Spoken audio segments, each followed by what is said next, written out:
আর একটা কথা আপনাদের বলে রাখি,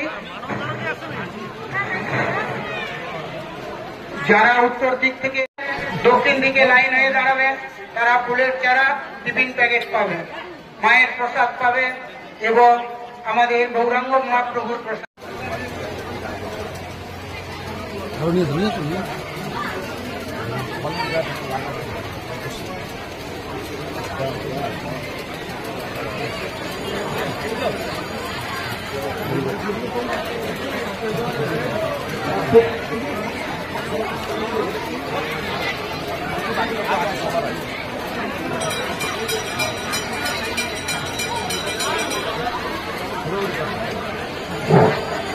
প্রত্যেকে চারা পাবেন প্রতিনিধিভাবে। আমাদের সম্মানীয় বিধায়ক উনি কয়েকজনকে চারা দিচ্ছেন, আপনারা সবাই পাবেন, ব্যস্ত হওয়ার দরকার নেই। আমার আর সবাই পাবেন।